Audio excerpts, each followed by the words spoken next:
শেষ হলো বাংলাদেশ প্রিমিয়ার লিগের এবারের আসর। এবারের আসরে বল হাতে আগুন ঝরিয়েছেন শরীফুল ইসলাম।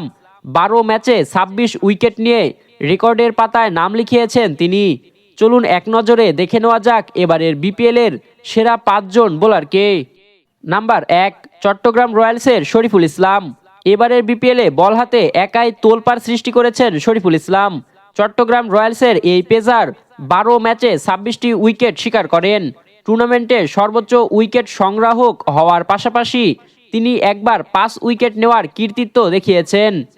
নাম্বার 2, সিলেট টাইটান্সের নাসুম আহমেদ। বাঁহাতি স্পিনার নাসুম আহমেদ উইকেট শিকারীর তালিকায় দ্বিতীয় স্থানে রয়েছেন।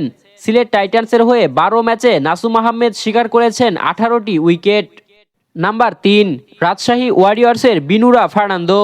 রাজশাহী ওয়ারিয়র্সের শিরোপা জয়ে বড় ভূমিকা রেখেছেন লঙ্কান পেসার বিনুরা ফার্নান্দো।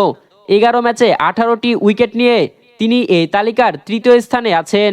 এবারের আসরে 2 বার তিনি 4টি করে উইকেট শিকার করেন।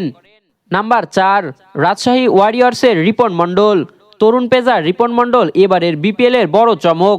মাত্র 8 ম্যাচে মাঠে নেমে 17 উইকেট শিকার করে তিনি এই তালিকার চতুর্থ স্থানে জায়গা করে নিয়েছেন। 2 বার ইনিংসে 4টি করে উইকেট নিয়েছেন এই উদীয়মান তারকা। নাম্বার 5, নোয়াখালী এক্সপ্রেসের হাসান মাহমুদ। তালিকার 5ম স্থানে রয়েছেন নোয়াখালী এক্সপ্রেসের নির্ভরযোগ্য পেসার হাসান মাহমুদ।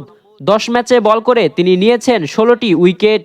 আপনার মতে এবারের আসরের সেরা বোলারকে জানাবেন কমেন্টে। রাহুল আলামিন, বিডিআই স্পোর্টস।